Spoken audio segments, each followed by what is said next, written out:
called Swonderful, like the song, Swonderful. Almost everybody loved Wonderful Kelly. He had a wonderful wife and 3 wonderful kids and lived in a wonderful house on Fuller Place, 2 blocks from Holy Infant Church. They thought he was wonderful at the church, too. He was an usher. 2 masses every Sunday. He helped coach the 8th grade softball team in the spring and the football team in the fall. In the summer, he always volunteered to take the poorest kids to Coney Island or the Sunset Pool. He had a good job in one of the neighborhood banks. He didn't smoke. He didn't drink. Just a wonderful guy. You're so lucky, Carol, the women would say to Kelly's pretty young wife. You've got a wonderful guy, not like some of the bums we married. Carol Kelly would smile in a shy way and keep walking up the avenue to the meat market or the hardware store, trailing her wonderful children. There were, of course, some neighborhood dissenters. Most of them could be found on a Saturday afternoon in winter, peering through the steam-fogged windows of Radigan's Bar and Grill, while wonderful Kelly strode along the avenue. Denny Collins, the bus driver, was one of them. Look at this guy, Denny said one afternoon. Walking along, bouncing on the balls of his feet, breathing in that clean winter air, his skin all pink and healthy. Look at the hair. The guy's 40, but his hair's black, and he looks 25. It makes you sick. Come on, Denny, everybody says he's a wonderful guy. Oh yeah? What did he ever do for you that's so wonderful? I'll tell you. He did for you exactly what he did for me. Nothing. So how wonderful can Mr. Wonderful be? Could he make me 15 years old again? Can he get me a raise? Can he pick me a winner at Belmont? What is this wonderful crap anyway? The wives like it. They would, said Dilly Collins, who lived alone, knockout victim in the marriage tournament. They'll like him even more when he goes to heaven. That summer, wonderful Kelly extended his good works into the saloons. He said he was shocked by the high rate of neighborhood drunkenness, especially among married men. And he convinced the church to host a meeting of Alcoholics Anonymous in a large basement room on Tuesday nights. Then he started touring the bars, talking to each drunk in his quietly wonderful way about the evils of John Barleycorn, as he called it. Denny Collins, of course, ignored him. What did wonderful Kelly know about drinking? He'd never even been a drunk.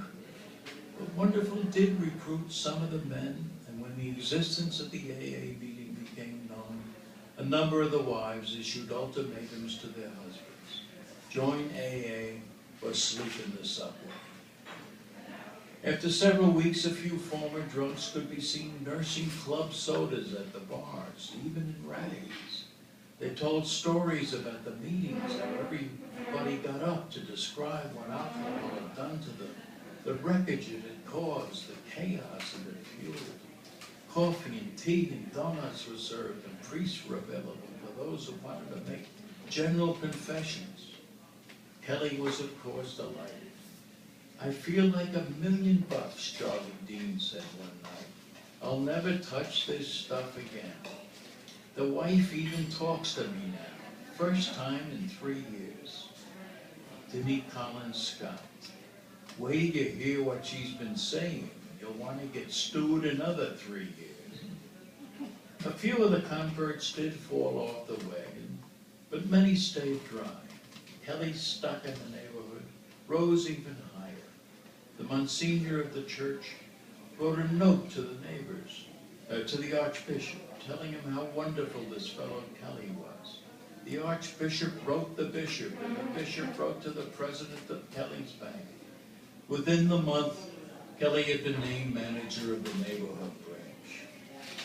Well, Denny Collins said one afternoon, he got himself an early Christmas present. Watching Kelly drive by in a car, his wife and kids beside him. What's next? At the AA meetings, Kelly gradually displayed other changes. His hair was more carefully cut. He had 2 suits, wonderfully tailored, and had replaced his old Tom McCann brogans with some wonderfully polished English shoes. He was a banker now. A watch fob appeared in his vest. The smile was permanently pasted to his face. Then one Friday evening in the spring, Carol Kelly appeared in the door of Radigan's. The bar was almost empty. Denny Collins was playing a game on the shuffleboard machine with JoJo Malarkey, who used to get drunk and eat glasses before joining AA. Denny looked at the woman, who had never been in Radigan's before, and nodded. Excuse me, have you seen my husband, she said. You mean Wonderful Kelly, Denny Collins said. No, ma'am, I can't say as I have. I said, you try up to church, JoJo Malarkey said. I mean, that's where he is lots of the time. Well, thank you, Jess. Denny came closer. Is there anything wrong? No, nothing's wrong. And she hurried into the night. An hour later, Father Donnelly came in, also looking for Wonderful Kelly. They learned that Wonderful had gone out for lunch that day and had never come back. By midnight, 2 detectives from the 72nd Precinct had been in, and there had been 2 more calls from Carol, but nobody had seen Wonderful Kelly. They didn't see him that weekend, and he didn't come to work that Monday. Soon, the examiners were finally called in, and they all knew why Wonderful Kelly had not showed up for work. There was $276,000 missing from the bank, along with Wonderful Kelly. This news appeared on page 1 of the Brooklyn Eagle, and its first effect was to destroy the AA meeting. Many of the men felt they would rather be honest drunks than disciples of an embezzler. Others felt that Wonderful Kelly had absconded with more than money. He had embezzled their emotions too. Radigan's was packed that night, loud with the sounds of men falling off wagons. Denny Collins sat in righteous splendor at the bar.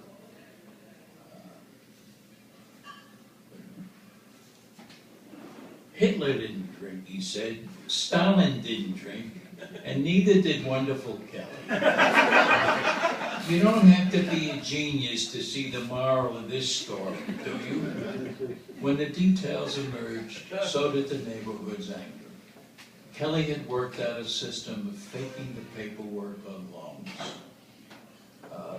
I'm trying to cut these words out while I read.